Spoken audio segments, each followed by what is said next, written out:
तो Kirchhoff KVL बता, KVL और केसीएल पढ़ा रहा था कल मैं। अंकित वो ऑफ कर ले, अपना कैमरा ऑफ कर ले, कैमरा कोई ऑन नहीं करेगा। तो किरचॉफ वोल्टेज लॉ तुम्हें अब मैं एनिमेशन के थ्रू दिखाता हूँ ये, ठीक है। किरचॉफ वोल्टेज लॉ एनिमेशन के थ्रू दिखाता हूँ।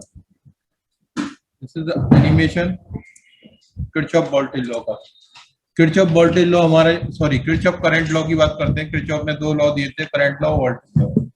तो पहला फर्स्ट लॉ था किरचॉफ करंट लॉ, यानी कि धारा का नियम। कल मैंने आपको समझाया था कि जंक्शन की ओर आने वाली धारा तथा जंक्शन से दूर जाने वाली धाराओं का योगफल बराबर होता है, शून्य होता है, या आने वाली धारा जाने वाली धारा बराबर होती है, ठीक है। एल्जेब्रिक सम शून्य होता है।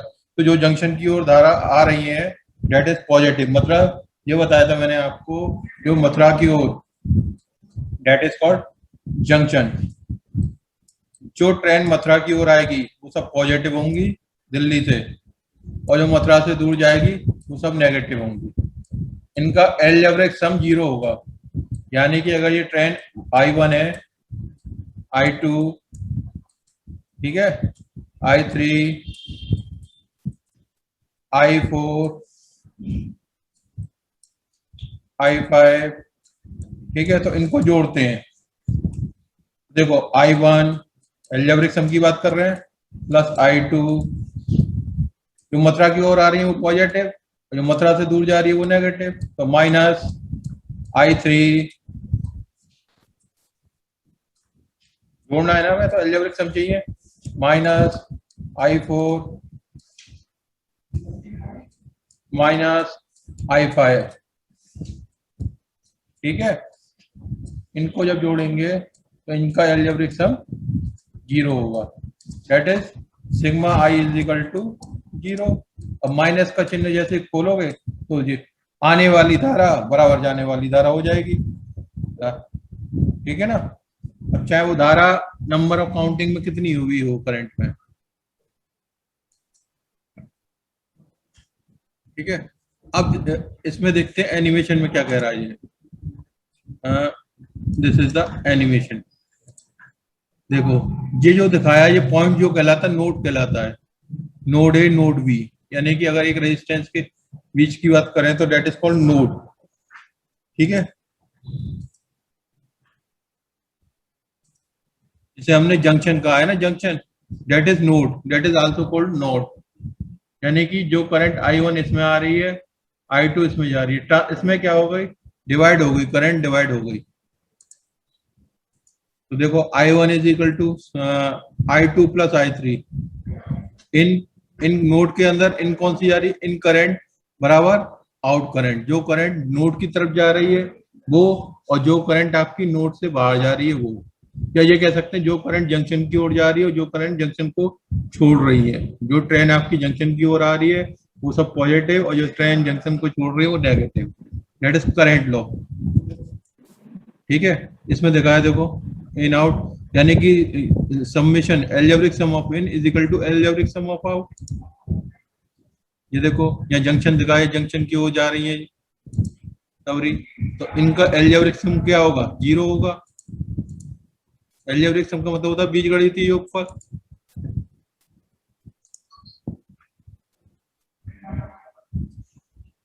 है ना। अटेंडेंस लगा लेते हैं तुम्हारी, यही सही, यही से अटेंडेंस सबकी मिल जाएगी मुझे।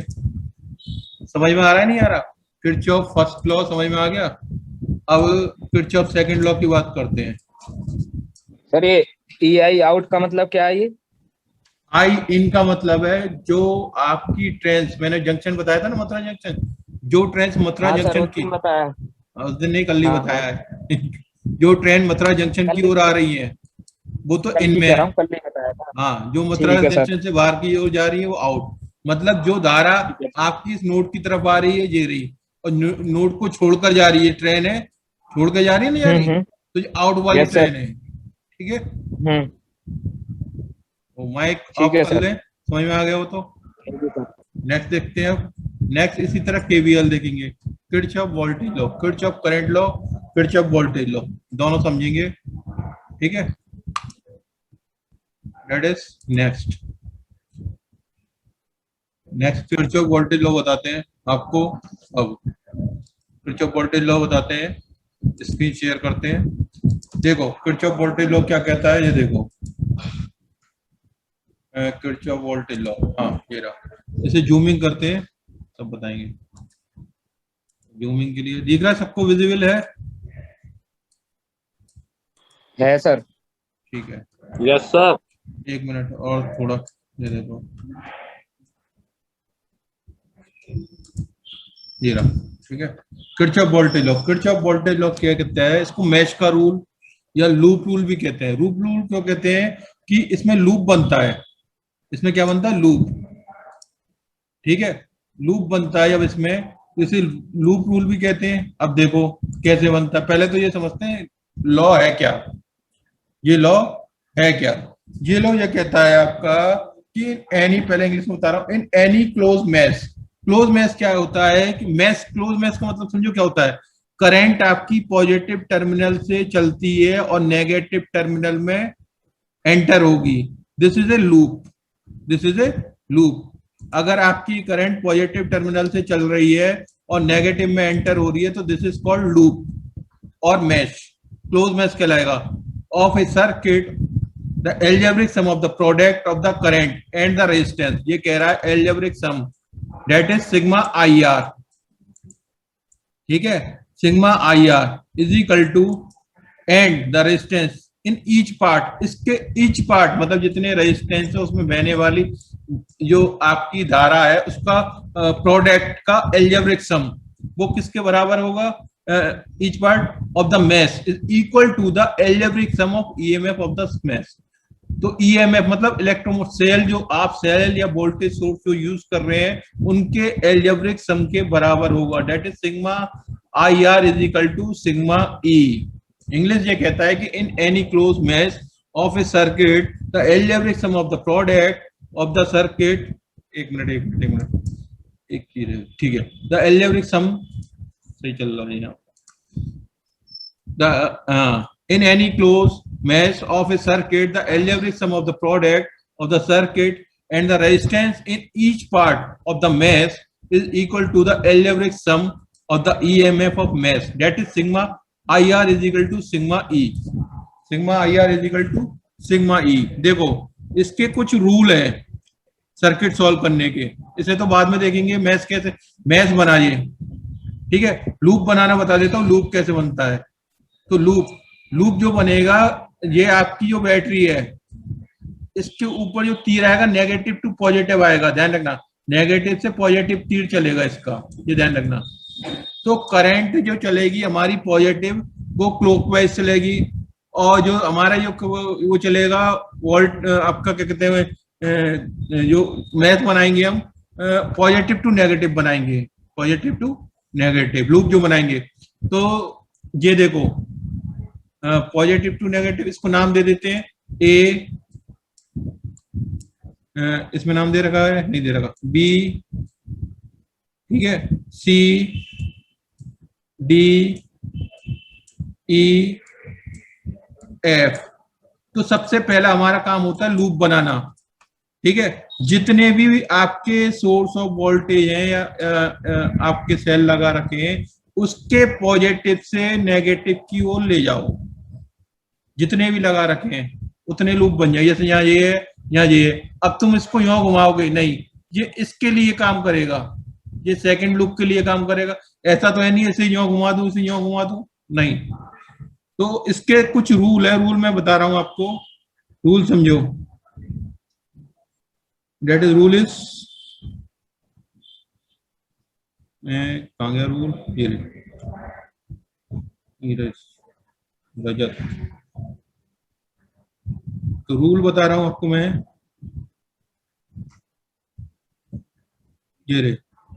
ये कहता है सबसे पहले हमें डिस्ट्रीब्यूशन ऑफ करंट, जो करंट का डिस्ट्रीब्यूशन कर रहे हैं वो लॉजिकली होना चाहिए। लॉजिकली का मतलब ऐसा ना करें हम कि हमारी जो करंट बहने वाली है नेगेटिव टू पॉजिटिव कर दें, यानी कि करंट, अब हमने देखा, हम जो जानते हैं पॉजिटिव टू नेगेटिव, हमने क्या करा इस लूप में यहाँ से बहा दी नेगेटिव टू पॉजिटिव, अपनी मर्जी चला दी। नहीं, जो रूल्स कहता है करंट पॉजिटिव टू नेगेटिव जाती है तो पॉजिटिव टू नेगेटिव जाती है। Clear? Any current coming out from a cell, same जिस सेल से इंग्लिश में जिस सेल से करंट निकल रही है, कमिंग आउट हो रही है, उसी सेल से में वो एग्जिस्ट होगी। यानी कि जिस सेल से जो करंट चलेगी, जैसे ये I1 चल रही है, सेल E1 की बात कर रहा हूं, तो ये इस तरीके से यहां से होती हुई कहां एंट्री हो रही है आपकी नेगेटिव टर्मिनल में। तो ये कहता है any current coming out from a cell, same current should enter into the cell, यानी कि वही करंट उस सेल में एंटर करनी चाहिए। ठीक है, अगला रूल देखो, अगला रूल क्या कहता है? अगला रूल ये कहता है, एक minute,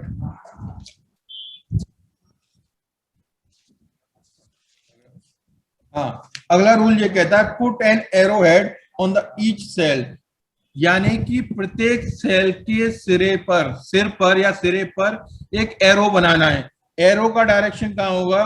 cell directed from the negative terminal to the positive terminal. जो सेल का डायरेक्शन चलेगा हमारा, ये देखो हमेशा ध्यान रखना है, सेल का एरो का डायरेक्शन नेगेटिव टू पॉजिटिव होगा, चाहे कितने भी सेल आपके इसमें लग रहे हों। पुट एन, अगला देखो, select any as many loop or as many unknown current are there in a circuit. ऐसा कोई भी सर्किट के अंदर रेजिस्टेंस या करंट नहीं रहना चाहिए जो बच जाए। जितने भी सर्किट के अंदर रेजिस्टेंस है, करंट है, सेल है, सब लूप में आने चाहिए, चाहे लूप आपका 1 बने, 2 बने, 3 बने, लूप की कोई बाउंडेशन नहीं है। पर लॉजिकली ये नहीं कि यो भी लूप बना दिया मैंने इसका और उल्टा भी घुमा दिया। obtain the equation from each loop and solve them, get the required current। जितने लूप, जितनी आपके वो होंगे पॉसिबल सेल होंगे, जैसे मान लो कहीं 2 सेल है या 3 सेल है, उतनी इक्वेशन बनेगी। कौन है ये? निखिल शर्मा। निखिल शर्मा चले जाओ क्लास से बाहर, निखिल नहीं जल्दी थी जाओ। सर, ये पहली बार गलती गलती हो गई थी, पता नहीं थी ये वाला क्या हो गया पेन का, पहली बार ठीक है, खोला था, अब नहीं होगा, सॉरी। ठीक है। तो ये कह रहा है कि क्या कहते हैं, आपका जितने सेल हैं, पॉसिबिलिटी यही है कि जितने सेल आपके लगे होंगे उतनी ही इक्वेशन होगी। यानी कि जितनी पॉसिबल, ये जितनी अननोन करंट होंगी आपके पास उतनी ही इक्वेशन होगी। जब वो इक्वेशन बन जाएगी तो उन इक्वेशन को हम सॉल्व कर लेंगे। Remember, no current element that is resistance cell or internal resistance of cell should be left unconsidered. याद रखें कि कोई भी करंट एलिमेंट, जैसे रेजिस्टेंस है, सेल है, इंटरनल रेजिस्टेंस, सेल का इंटरनल रेजिस्टेंस होगा अगर गिवन है, तो ऐसा नहीं हो कि वो अनकंसीडर्ड हो जाए। अनकंसीडर्ड मतलब बिना कंसीडर्ड किए रह जाए। साइन कन्वेंशन का रूल ये कहता है कि in close loop clockwise current are take positive.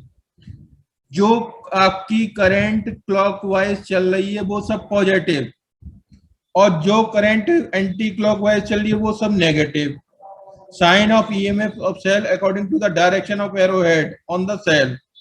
तो ईएमएफ आपका जो सेल का साइन है, वो आपका ये साइन जैसे नेगेटिव टू पॉजिटिव लगना है इसका, तो ये डायरेक्शन ऑफ एरो हेड पर डिपेंड करेगा on the cell। Suppose a loop of direction current is anti-clockwise and direction of arrowhead is opposite to the direction, the EMF of the cell will be considered positive and vice versa। अगर मान के चलो कि current का direction anti clockwise है और arrow क्या है उसका, क्या कहते हैं, क्लॉकवाइज है सेल का एरो, तो जो आपका क्या कहते हैं direction of arrow head is opposite, मतलब क्लॉकवाइज होगा, तो the direction of current, the EMF of cell will be considered positive। अगर करंट और आपका सेल के एरो का हेड अपोजिट है, डायरेक्शन अपोजिट है, तो आपका जो EMF का साइन है या सेल का जो आपकी वैल्यू है वो आपकी पॉजिटिव होगी, अदरवाइज नेगेटिव होगी। तो अब देखते हैं इसको, ये रिकॉर्डिंग में आपको सब देख लेना, रूल्स लिख लेना, याद कर लेना। क्लियर? क्योंकि इसी रूल, जो रूल बताए इन्हीं रूल के बेस पर आप सॉल्व करोगे, अदरवाइज इक्वेशन सॉल्व नहीं करोगे। ठीक है, देखो, क्लियर ऑल ड्राइंग्स, ये भी तो नहीं चलेगा फिर। ठीक है, देखो ये इक्वेशन बनाई मैंने, आगे क्वेश्चन देखेंगे इसका एक, तब मालूम पड़ेगा मैं, क्योंकि ये इक्वेशन बनाई पहली फॉर मैथ वन। तो मैथ वन की बात कर रहा हूं मैं। मैथ वन कौन सा है मेरा? जेरा। सबसे पहले देखते हैं direction of current, anti clockwise है यहाँ। देखो डायरेक्शन ऑफ करंट क्लॉकवाइज कैसे घड़ी यूं चलती है, ये एंटी क्लॉकवाइज है, direction of current anti clockwise है, नेगेटिव आएंगे। और इसका डायरेक्शन क्या है? सेम है। ठीक है, तो इसे सॉल्व करेंगे ये, तो जो डायरेक्शन बदलेंगे हम इसका, सब नेगेटिव से पॉजिटिव कर लेंगे। तो ये क्या होगा इन मैथ, ये चल रहा है I1, I1 कहां से आया? I1 R1, एक I1 ये रहा, minus I2 R2, I2 R2 कहां है?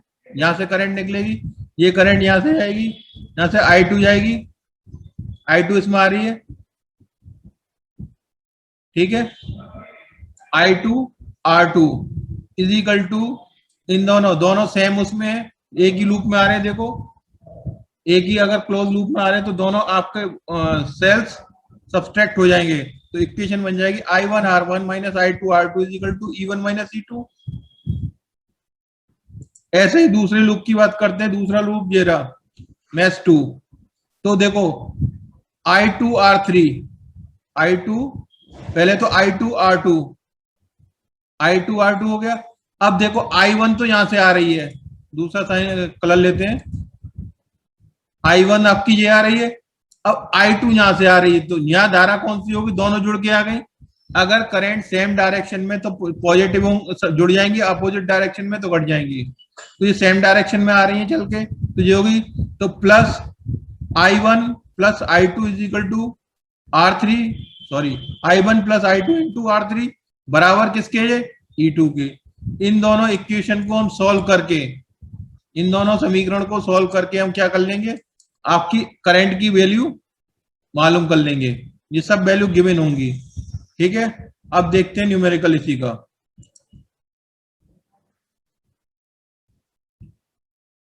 एक मिनट, न्यूमेरिकल देखते हैं इसका।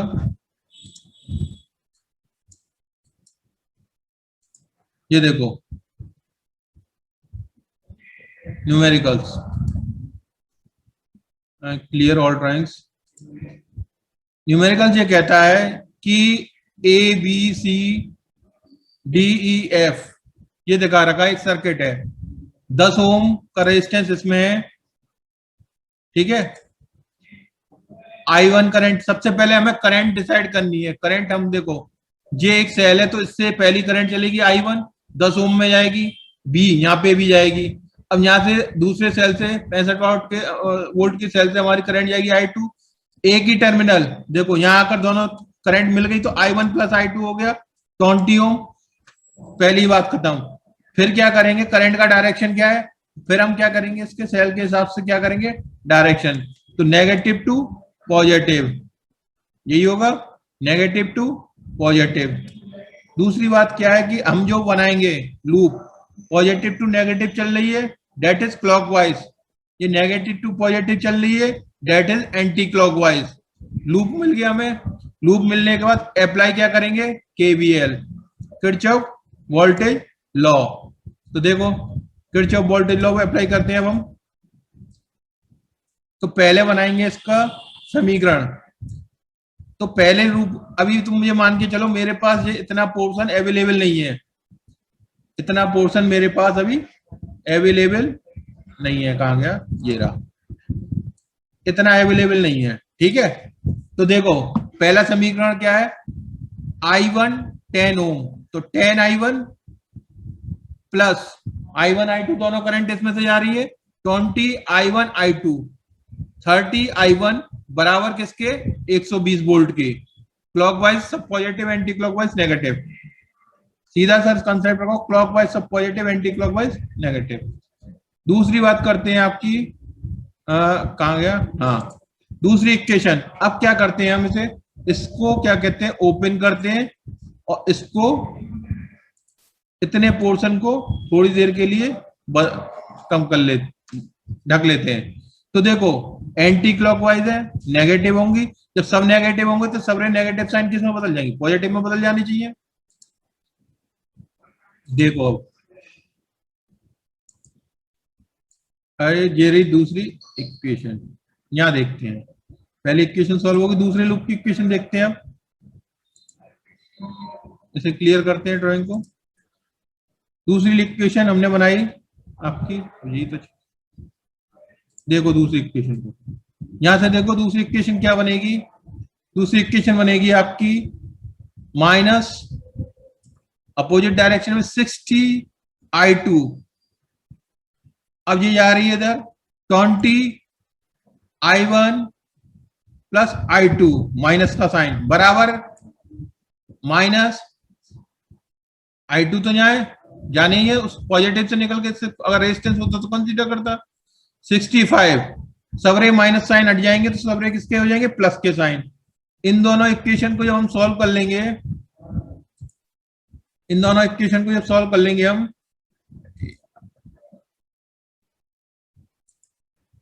दैट इज इक्वेशन 1 कहां गई, ये रही, और इक्वेशन 2, इन दोनों को सॉल्व करके जो हमारी आएगी वो इक्वेशन आएगी i1 की वैल्यू ये आएगी, i2 की वैल्यू ये आएगी। अब वो कह रहा है करंट मालूम करनी है आपको। देखो i1 i2 निकल आया, वो कह रहा है इस 20 ओम के रेजिस्टेंस में कितनी करंट है। तो देखो 20 ओम के रेजिस्टेंस की करंट की बात करूं मैं तो कौन कौन सी करंट जा रही है इसमें, i1 प्लस i2 जा रही है, तो इसका मतलब दोनों करंटों को जोड़ देंगे। अगर वो कहता है 10 ओम के रेजिस्टेंस में करंट का मान बताओ, तो कौन सी करंट जा रही है 10 ओम के रेजिस्टेंस में, i1, तो i1 की वैल्यू होगी, ठीक है, ये आपका होगा। समझ आया। अब अगला टॉपिक देख, अब इसी का एनिमेशन देखते हैं, इसी का एनिमेशन के थ्रू देखते हैं। पवन कुमार, इसका एनिमेशन देखो, देखो एनिमेशन समझो। किरचॉफ वोल्टेज लॉ कहता है algebraic sum of all branch voltage around any close loop, ठीक है, दोबारा समझ लो इसको। Around any close loop in the network is zero at instant of time, यानी कि sigma E is equal to, algebraic समझे होगा, is equal to zero, is equal to zero, ठीक है। आगे देखते हैं वोल्टेज, जो वोल्टेज की बात कर रहे हैं, चाहे वो आपके सेल से आया हो चाहे किसी से आया हो। अगला देखते हैं, अभी इसको क्लियर कर लेते हैं।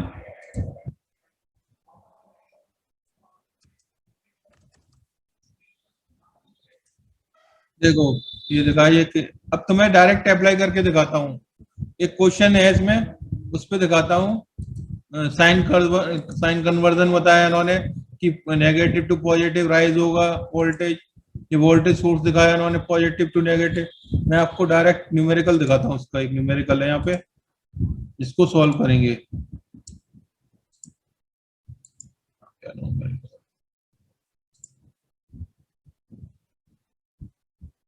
जो केवीएल है, law of conservation of energy, electrical energy पे पालन करता है, यानी कि कंजर्वेशन ऑफ इलेक्ट्रिकल एनर्जी का लॉ पर आधारित है। Electrical supply by the voltage source in the circuit, electrical consume by the positive component in the circuit. इसका मतलब क्या हुआ, sigma E is equal to sigma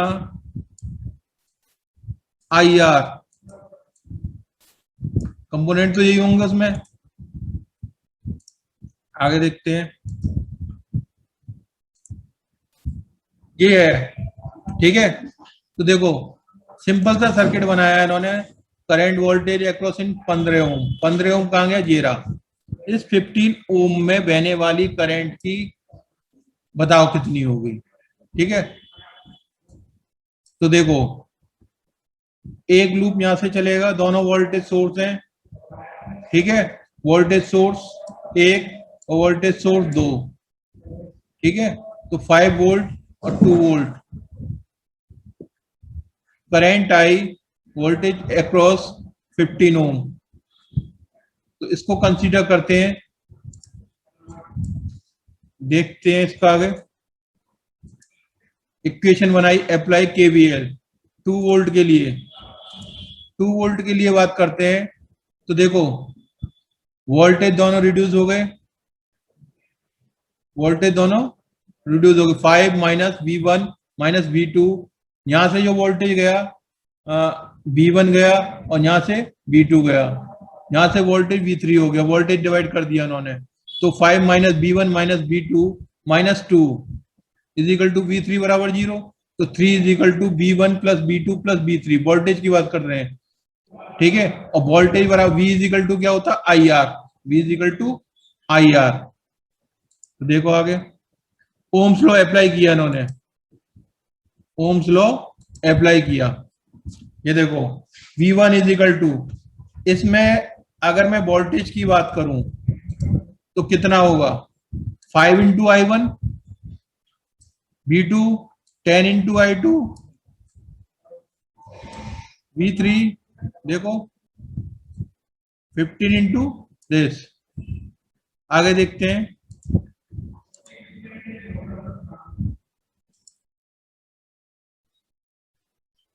तो देखो 3 इज इक्वल टू 3 वोल्ट हुआ, इन दोनों का डिफरेंस क्या हुआ, 5 minus 2 is equal to 3, cell मान के चलो इन्हें, तो 5 वोल्ट और 3 वोल्ट का डिफरेंस क्या हुआ, 5 माइनस 3, 5i 10i प्लस 15 ओम का रेजिस्टेंस। यहाँ करंट क्या है, आगे देखो 15i करंट जा रही है यहां से, ठीक है। इन तीनों करंटों को जोड़ दो, क्योंकि करंट डिवीजन नहीं हो रहा। ये क्या करा, 5 वोल्ट का यहाँ है, इसमें सब्ट्रैक्ट कर दिया 30 माइनस 3, तो I is equal to 3 upon 30, तो is equal to 0.1 ampere. I is equal to 0.1 ampere. जब I is equal to 0.1 ampere, तो यहाँ करंट I आ रही थी, तो 15 इंटू I, तो वोल्टेज 3 का मान कितना वोल्टेज होगा, V is equal to IR, तो 15 इंटू 0.1 डेट इज 15 इंटू 0.1 कितना होगा बताओ, 1.5 वोल्ट। क्लियर, ये था आपका किरचॉफ वोल्टेज लॉ। आप केवीएल समझाया, केसीएल समझाया, मीटर ब्रिज की, व्हिटस्टोन ब्रिज या मीटर ब्रिज एक और बता देता हूं आपको। देखो टाइम है 5 मिनट, प्रेजेंट तो लग गई जितने आ गए, तो आपको व्हिटस्टोन ब्रिज समझा देता हूं होता क्या है जल्दी। व्हिटस्टोन ब्रिज आपको कहाँ मिलेगा, व्हिटस्टोन ब्रिज सबसे अच्छी तरीके से कौन सा, Wheatstone bridge, Kirchhoff law, KVL, Wheatstone bridge.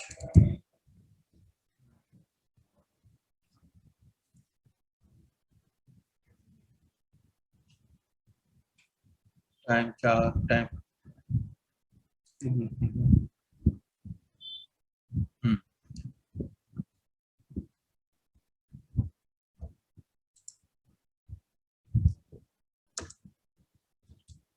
देखो व्हिटस्टोन ब्रिज समझा रहा हूं, बहुत जल्दी समझाऊंगा आपको और बहुत ही इजी तरीके से,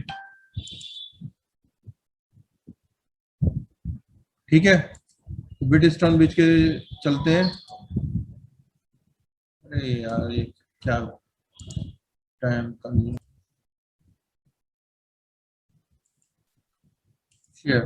देखो व्हिटस्टोन ब्रिज एक क्या कहते हैं, एक ऐसा सिस्टम है, रेजिस्टेंस का ऐसा अरेंजमेंट है जो इस सिस्टम के अनुसार, इस सर्किट के अनुसार अरेंज किया जाता है, इस सर्किट के अनुसार अरेंज किया जाता है व्हिटस्टोन bridge.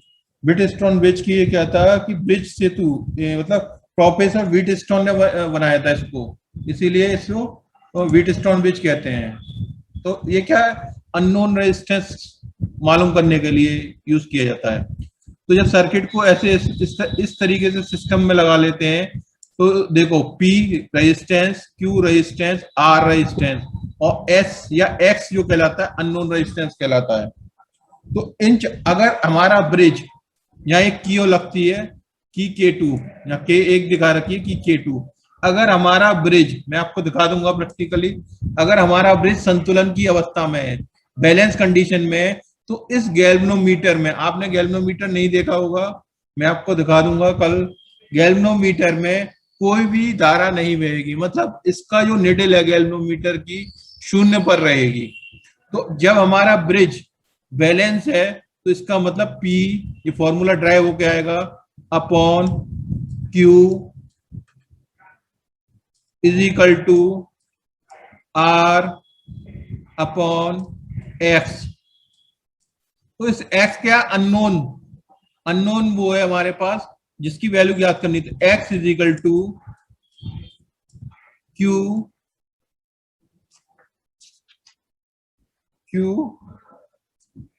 Upon P into R। ये फॉर्मूला आता है आपका ड्राइव होकर। तो अभी जल्दी देखते हैं इसको speedly. Resistance P and Q are known, P Q और R तीनों नोन होते हैं, ठीक है।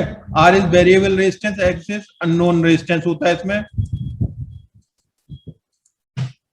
बैलेंस कंडीशन में भी इसमें दिखाया, यहां से जब करंट बहेगी I, तो करंट डिवाइड हो गई, जैसे करंट डिवाइड होगी तो P और R एक दूसरे के पैरेलल हो गए, इस बात को ध्यान रखें।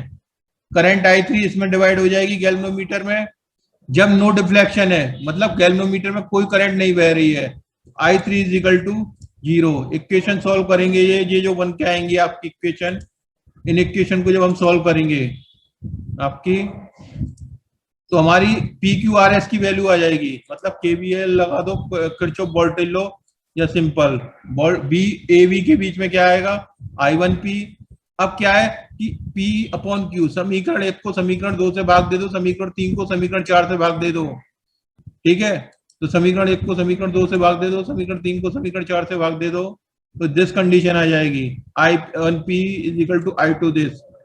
तो I2 दिस और डिवाइड करेंगे तो आपका फॉर्मूला आ जाएगा ये इस कंडीशन में, P upon Q R upon S, मतलब उल्टा कर देंगे इसे, तो Q upon P X upon R, तो X is equal to Q upon P